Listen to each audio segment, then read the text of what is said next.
నమస్తే వంశీ గారు. నమస్కారం అండి. టీనేజ్‌లో ఉన్న పిల్లలు చాలామంది స్టడీస్‌ని పక్కన పెట్టేసి అట్రాక్షన్‌కి గురి అవుతూ ఉంటుంటారు. తెలిసి తెలియని వయసులో కొన్నిసార్లు మైండ్ సెట్ అనేది అటువైపు టర్న్ అవుతూ ఉంటుంటుంది. ఆలోచనలు ఆ విధంగానే ఉంటుంటాయి. వాటిని ఏ విధంగా పేరెంట్స్ ఐడెంటిఫై చేయాలి?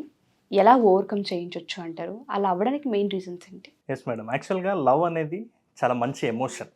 కాకపోతే టీనేజ్‌లో ఏదైతే ఉందో, ఆ టీనేజ్‌లో వాళ్ళకి లవ్ అనేది కంప్లీట్‌గా వాళ్ళకి అవేర్‌నెస్ ఉండదు. అక్కడ జరిగేది అట్రాక్షన్ అనమాట. యెస్. అయితే యాక్చువల్‌గా స్కూల్ అండ్ కాలేజీలలో ప్రతి పిల్లలకి కూడా అంటే ఇలాంటి స్టడీ అనేది ఉండదు. జస్ట్ వాళ్ళు ఒక జాబ్‌కి ఎలా ఎళ్ళాలి, ఒక ఎంప్లాయీగా ఎలా తయారవ్వాలని మాత్రమే నేర్పిస్తారు. అవును. కానీ ఇలాంటి లైఫ్‌లో పనికొచ్చే వాళ్ళ ఎమోషన్స్ మీద దెబ్బ కొట్టేవి కొన్ని చాలా ఉంటాయన్నమాట. ప్రతి విద్యార్థి కూడా దాన్ని తెలుసుకోవాలన్నమాట. ప్రతి పేరెంట్‌కి దీని పట్ల అవగాహన ఉండి వాళ్ళ పిల్లలకి చెప్తే ఓకే. కానీ ఒకవేళ పేరెంట్‌కి కూడా అవగాహన లేకపోతే ఆ పిల్లలు ఆ కాలంలో జరిగే ఎప్పుడైతే కాలంతో పాటు అన్నీ మారుతున్నాయో పిల్లలు కూడా మారుతుంటారు. వాళ్ళ మైండ్ సెట్ కూడా మారుతుంటారు. కాబట్టి అలాంటి పిల్లలు చాలామంది పేరెంట్స్ నుంచి దూరమైన వాళ్ళు చాలామంది ఉన్నారు మేడం. అలాంటి వాళ్ళందరూ కూడా ఇదొక అవేర్‌నెస్ వీడియో మనం క్రియేట్ చేసేది. అయితే చాలామందికి అసలు లవ్ అంటే టీనేజ్ వాళ్ళు ఏం అబ్జర్వ్ చేస్తారంటే సినిమాలలో, యూట్యూబ్‌లలో చూసి ఎక్కడైతే మనం అంటే ఇక్కడ టీవీలలో, సీరియల్‌లో, సినిమాలో ఏం చూపిస్తారు లవ్ అంటే ఒక రొమాన్స్ చేసుకోవడం, వీళ్ళు ప్రైవసీగా వెళ్ళిపోవడం ఇలాంటివి చూపిస్తుంటారు. అవును. కానీ ఇలాంటి సినిమాలు చూడడం వల్ల వీళ్ళ లోపల కూడా అదే లవ్ ఏమో అన్నటువంటి ఆ భావన ఉంది. ఆ అపోహతోటి వీళ్ళు కూడా అలాంటి హీరోయిజంని ప్రతి అమ్మాయి ముందల గానీ, అమ్మాయి అబ్బాయి ముందల గానీ చూడడం స్టార్ట్ చేస్తుందనమాట. సో దీని నుంచి వాళ్ళకి అది అట్రాక్షనా, లవ్వా తెలుసుకోలేక చాలామంది ఇబ్బంది పడుతున్నారు. నేను లవ్ చేయడం తప్పు అని అనట్లేదు. లవ్ చేసి ఇబ్బందులు పడడం తప్పు అంటున్నా. ఇంకొకటి లవ్ చేయడం ఎప్పుడు రైట్ అంటే దానికి కూడా ఒక స్టేజ్ ఉంటుంది. ఆ స్టేజ్‌కి వచ్చిన తర్వాత లవ్ చేయడం వేరే. అసలు ఏమీ తెలియని ఏజ్‌లో లవ్ చేయడం చాలా తప్పనమాట. అయితే టీనేజ్ వాళ్ళు ఎందుకు ఈ అట్రాక్షన్‌కి గురవుతారంటే ప్రతి టీనేజ్‌కి కూడా హార్మోన్ ఇన్‌ఫ్లుయెన్స్ చేయడం వల్ల వీళ్ళ లోపల ఒక రకమైనటువంటి ఎమోషన్ అనే పిల్లల లోపల పెరిగిపోతుంది. అలా ఎమోషన్ అనే ఫీల్ డెవలప్ అయినప్పుడు వాళ్ళకి సడన్‌గా పుట్టేదే అట్రాక్షన్. యెస్. అంటే ఆపోజిట్ జెండర్‌ని అట్రాక్ట్ చేయడం గానీ, వాళ్ళతో మాట్లాడాలనిపించడం గానీ, ఈవెన్ అది అబ్బాయి, అమ్మాయి ఉండొచ్చు. అమ్మాయి, అబ్బాయి దగ్గర మాట్లాడాలని ప్రతి ఒక్కరికి కూడా ఉంటుందన్నమాట. అయితే ఆ అట్రాక్షన్‌ని ఫీల్ అవ్వాలంతే. కానీ ఆ అట్రాక్షన్‌ని చాలామంది లవ్ అనుకుంటున్నారు. ఇలా అనుకుని చాలామంది మోసపోతున్నారు. ఇలాంటి వాళ్ళే 10థ్‌లో, ఇంటర్‌లో, డిగ్రీలో లవ్ చేసి మ్యారేజ్ చేసుకొని ఇప్పటికి చాలామంది పేరెంట్స్ పట్టించుకోక, అటు సైడ్ అత్తమామలు కూడా పట్టించుకోక చాలామంది అలా పెళ్ళై వెళ్ళిపోయిన వాళ్ళు ఇబ్బందుల పాలవుతున్నారు.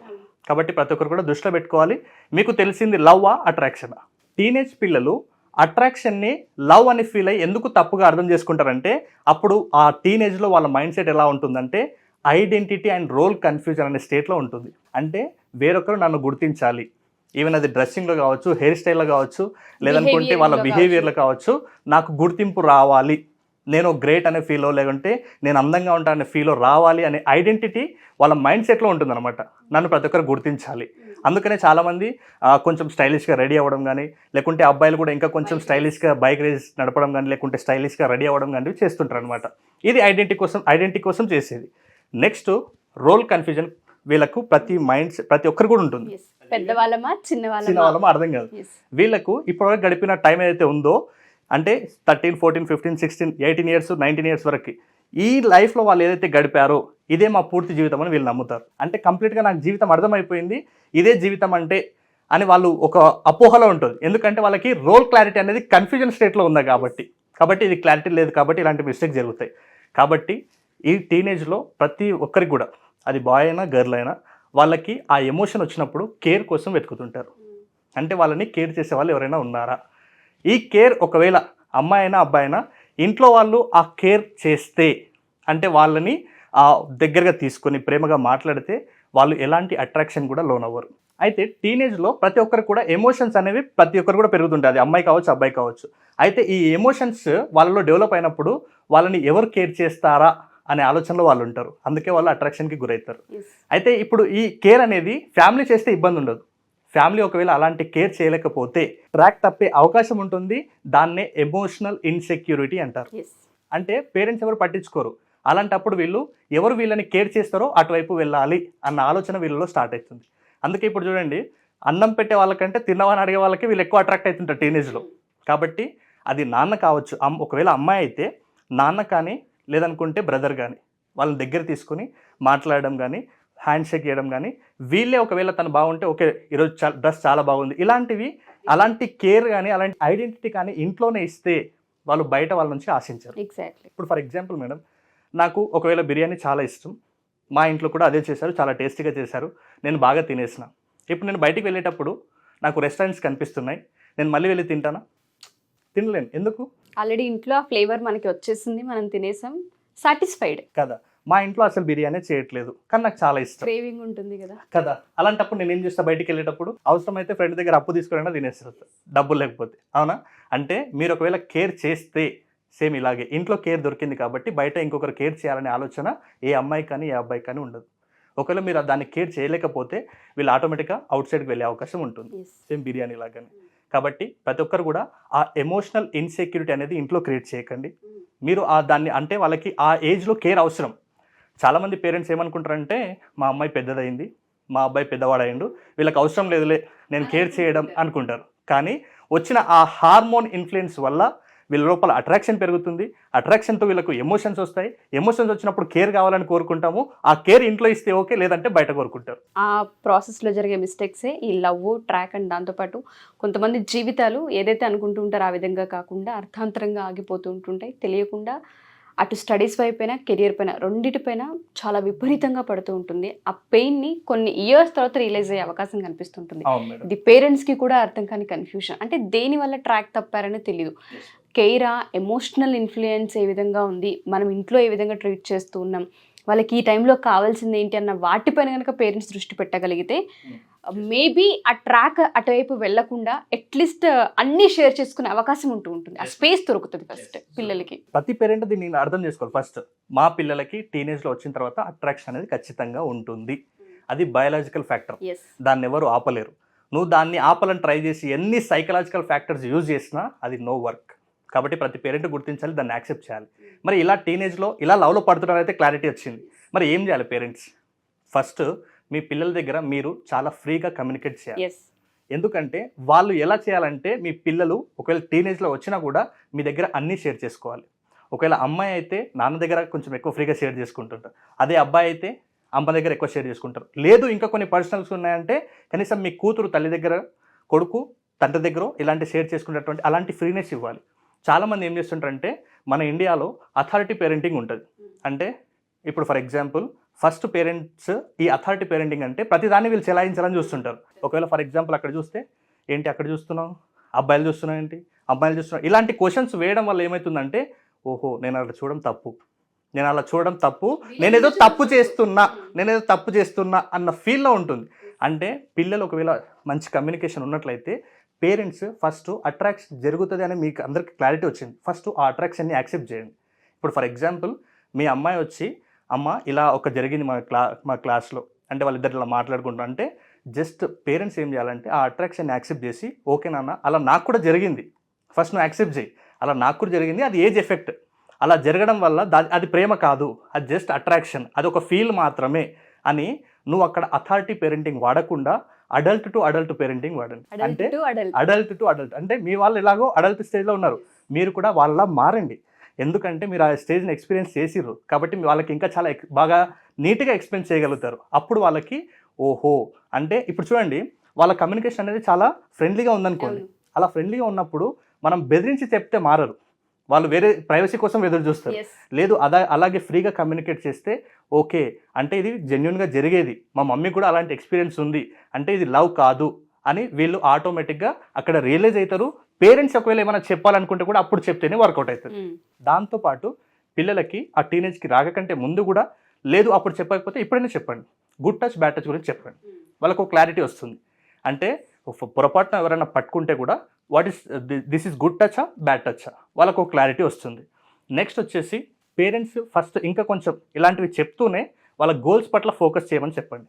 ఎందుకు గోల్స్ పట్ల ఫోకస్ చేయమంటున్నారు అంటే ఫర్ ఎగ్జాంపుల్ మీరు ఏదైనా గోల్ సెట్ చేసుకొని ఆ గోల్ని అచీవ్ చేస్తే మీ లైఫ్లో మీరు ఎలాంటి పర్సన్స్ కావాలనుకున్నారో అలాంటి వాళ్ళు మీ జీవితంలోకి వస్తారు. లేదు అంటే ఎవరో మిమ్మల్ని ఇష్టపడి మిమ్మల్ని చేసుకొని వెళ్ళాల్సిన పరిస్థితి వస్తుంది. కాబట్టి మీరు ప్రేమించే వాళ్ళు మీ లైఫ్లోకి రావాలంటే అది ఈవెన్ అబ్బాయి అయినా అమ్మాయి అయినా మీ గోల్స్ ఆటోమేటిక్గా అచీవ్ చేస్తే ఆటోమేటిక్గా మీరు కోరుకునే వాళ్ళు మీ లైఫ్లోకి వస్తారు. ఒకవేళ అబ్బాయిలు కన్నా ఒకవేళ అమ్మాయిల వెంట పడుతున్నారనుకోండి ఆటోమేటిక్గా మీకు గోల్ అచీవ్ చేయడానికి మీకు టైం మనీ మీరే స్వయంగా వేస్ట్ చేసుకున్న వాళ్ళు అవుతారు. మీరు గోల్స్ అచీవ్ చేయండి, ఆటోమేటిక్గా మీకు కావాల్సిన గర్ల్స్ ఆటోమేటిక్గా వస్తారు. దాని తర్వాత ప్రతి పేరెంట్ కూడా కండిషనల్ లవ్, అన్కండిషనల్ లవ్ గురించి చెప్పాలి. ఇది 2 types of love. Conditional love అంటే ఈ టీనేజ్లో తెలియక చాలామందికి అంటే ఫోన్స్లో చాలా డిస్కషన్స్ జరుగుతుంటుంది. నువ్వు టైంకి ఫోన్ చేయాలి, ఉదయం లేచినప్పుడే గుడ్ మార్నింగ్ చెప్పాలి, ఎటు వెళ్తున్నావో నాకు చెప్పి పోవాలి, చెప్పకుండా పోదు. ఇది కండిషనల్ లవ్. ఇది కండిషనల్ లవ్ వల్ల అంటే ఇది ట్రూ లవ్ కాదనమాట, ఇన్సెక్యూరిటీ. ఇది కండిషనల్ లవ్ అంటే ఫ్యామిలీలోనే ఒక ట్రూ లవ్ నీకు దొరుకుతుంది. అది మదర్ నుంచి, ఫాదర్ నుంచి, ఎవరైతే మన బ్రదర్ సిస్టర్ ఉన్నారో వాళ్ళ నుంచి మాత్రమే దొరుకుతుంది. సో అన్కండిషనల్ లవ్ అనేది ట్రూ లవ్ కాదు. అలాంటివి ఉంటే వెంటనే వదిలేయండి. ఎందుకంటే నేను ఇంత క్లారిటీగా మీకు ఎందుకు చెప్తున్నానంటే, ఇప్పుడు చూడండి, ఒక చిన్న ఎగ్జాంపుల్ చెప్తాను. మామూలుగా ఆటోలో వెళ్ళినా, బస్సులో వెళ్ళినా నువ్వు ఎంత లగేజ్ తీసుకుపోతున్నావు ఎవరు పట్టించుకోరు. ఒక ఫ్లైట్లో వెళ్ళాలంటే నీకు లగేజ్ అనేది లిమిటెడ్గా ఉండాలి. ఎందుకంటే ఇప్పుడు హై లగేజ్ పెట్టుకుంటే విమానం ఎగరడంలో ప్రాబ్లం వస్తుంది. సేమ్ మీరు కూడా అనవసరమైన విషయాల పట్ల, ఇప్పుడు చిన్న ఏజ్లోనే లవ్ అని కానీ లేదనుకుంటే అనవసరమైన విషయాలు, సినిమాలు, ఎంటర్టైన్మెంట్లు ఇలాంటి వాటికి ఫోకస్ చేస్తే ఇది కూడా మీకు అనవసరమైన లగేజే. ఎక్కడైతే ఆ ఫ్లైట్ ఎగరడంలో లిమిటెడ్ లగేజ్ ఉంటేనే అది ఎంత బాగా ఎగురుతుందో, మీరు కూడా అనవసరమైనవి ఏదైతే లగేజ్ ఉందో వాటిని దూరం చేసుకుంటేనే మీరు కూడా మీ లైఫ్లో అంత బాగా ఎదగలుగుతారు. కాబట్టి కొంత ఏజ్ వరకు దాన్ని లిమిటెడ్లో ఉండండి. తర్వాత లవ్ అనేది ఒక మంచి ఎమోషన్, అది అన్కండిషనల్ లవ్ లాంటిది. తర్వాత మీరు మ్యారేజ్ చేసుకున్నాక కూడా అద్భుతంగా దాన్ని ఎంజాయ్ చేసి ముందుకు తీసుకెళ్ళొచ్చు. మీరు అన్నట్టుగానే టీనేజ్ వయసులో అనేది చేంజెస్ అనేది కామన్గా వస్తుంటుంటాయి. ప్రతి పేరెంట్ కూడా దాన్ని అర్థం చేసుకుని యాక్సెప్ట్ చేసి అడల్ట్ టు అడల్ట్ అన్న ఫార్ములా నాకు చాలా బాగా నచ్చింది. వాళ్ళలా మారి ఎప్పుడైతే ఆ ఫీలింగ్ని మనం కూడా ఎక్స్ప్రెస్ చేస్తూ ఇది ఒక కామన్ అట్రాక్షన్, ఈ వయసులో జరిగేదే ఇది అని చెప్పి దాని వ్యత్యాసాన్ని కనుక చూపించగలిగితే, పేరెంట్స్ రోల్ని ప్లే చేయగలిగితే అద్భుతంగా ఉంటుంది. పిల్లలకి కూడా కొన్నిటిని ఏవైతే చెప్పుకోవాలనుకుంటూ ఉంటారో ఎక్కడో వెతకరు, డైరెక్ట్ ఏ ఎమోషన్ అయినా సరే ఫస్ట్ వచ్చి నాకు ఇది అనిపిస్తుంది అని చెప్పేసే అవకాశం దొరుకుతూ ఉంటుంది పేరెంట్స్కి. వాళ్ళు చెప్పుకునే అవకాశం ఎప్పుడైతే పేరెంట్స్ ఇస్తూ ఉంటుంటారో ఇటువంటి ఇన్స్టెన్స్ జరగవు. ఎందుకంటే చిన్న వయసులోనే వినకూడనివి వింటూ ఉన్నాం, చూడకూడనివి చూస్తూ ఉన్నాం. మా పిల్లలైనా ఇలా అన్న షాక్ అయ్యే పేరెంట్స్ కూడా ఉన్నారు. అటువంటి షాకింగ్ న్యూస్లు వినకుండా ఉండాలి అన్న, పిల్లలు ట్రాక్ తప్పకుండా ఉండాలన్న కమ్యూనికేషన్ అండ్ దాంతోపాటు వాళ్ళు అడల్ట్కి వచ్చినప్పుడు అడల్ట్లానే ప్లే చేయగలిగితే చాలా బాగుంటుంది. Thank you so much Vamshi గారు. సో చాలామంది కౌన్సిలింగ్ అడుగుతూ ఉంటుంటారు, ఎస్పెషల్లీ టీన్స్ పిల్లలకి సంబంధించి ఈ వయసులో వాళ్ళ టైంని కొంచెం మేము ప్రాపర్గా సెట్ చేయాలనుకుంటున్నాం, లేదంటే చదివింది గుర్తుంచుకోవట్లేదు, ఇలా మెమొరీ పవర్కి సంబంధించి అడుగుతుంటారు, సైకలాజికల్గా కొన్ని చేంజెస్ జరుగుతుంటాయి, వాటికి సంబంధించి అడుగుతూ ఉంటుంటారు. మనం సెషన్స్ తీసుకునే అవకాశం అంటే కౌన్సిలింగ్ తీసుకునే అవకాశం ఉందా? ఎస్ మేడం, కౌన్సిలింగ్ అంటే అపాయింట్మెంట్ తీసుకోవాలి. ఆన్లైన్, ఆఫ్లైన్ రెండు కూడా అవైలబుల్గా ఉంది. లేదు మేము 10 days క్లాస్లో వస్తాము అంటే అక్కడ మెమరీ స్కిల్స్, స్టడీ స్కిల్స్ నేర్చుకుంటామంటే నేను అక్కడ మెమరీ ప్లస్ స్పీడింగ్ నేర్పిస్తాను. దాంతోపాటు ఇలాంటి లైఫ్కి సంబంధించినటువంటి అన్ని విషయాల్ని కూడా అక్కడ 10 days పాటు మనం డిస్కస్ చేసుకుంటాం. అంటే అక్కడ ఓన్లీ స్టడీ టిప్స్తో పాటు లైఫ్ స్కిల్స్ కూడా నేర్పిస్తాను అనమాట నేను. సో ఎప్పుడు ఉండబోతుంది క్లాస్? ఈ మంత్ ఏమన్నా మనం తీసుకునే అవకాశం ఉంది? ఎస్ మేడం, August 5th నుంచి మనది ఒక బ్యాచ్ స్టార్ట్ అవబోతుంది మేడం. అది ఆన్లైన్ జూమ్లో లైవ్ ఉంటుంది. So don't miss, it is a very wonderful opportunity ప్రతి ఒక్కరికి కూడా, పేరెంట్స్ కి కూడా ఎస్పెషల్లీ పేరెంట్స్ కి కూడా ఖచ్చితంగా మేడం. సో ఎవరైనా సరే మా ఈ ఎపిసోడ్ కనుక పేరెంట్స్ కనుక చూస్తూ ఉంటుంటే లైఫ్ స్కిల్స్ అండ్ దాంతోపాటు మెమరీ పవర్ గురించి అండ్ స్పీడ్ రీడింగ్ ఏ విధంగా చేయాలన్న వాటిపైన కూడా కంప్లీట్ నాలెడ్జ్ అండ్ అనాలిసిస్ ఇవ్వడం జరుగుతూ ఉంటుంది. డైలీ జూమ్లో క్లాస్ తీసుకుంటూ ఉంటారు. ఎవరైనా అటెండ్ అవ్వాలి అనుకుంటే 10 days ఈ క్లాస్ ఉంటుంది. పేరెంట్స్ కూడా అటెండ్ అవ్వచ్చు. ప్రతిదీ మనకు ఉపయోగపడే సెషన్ అని చెప్పొచ్చు. ఒకసారి కనుక మీరు లైవ్లో ఎక్స్పీరియన్స్ చేయాలనుకుంటే సెషన్ అటెండ్ అవ్వండి. కింద స్క్రోల్ అవుతున్న కాంటాక్ట్ నెంబర్ని కాంటాక్ట్ చేస్తే వంశీకృష్ణ గారి టీం మీకు పూర్తి వివరాలు అందిస్తారు. థ్యాంక్ యూ వంశీ గారు, thank you so much. Thank you madam. Suman టీవీలో మీ పర్సనల్ అండ్ బిజినెస్ ప్రమోషన్స్ కోసం కింది నెంబర్కి కాంటాక్ట్ చేయండి.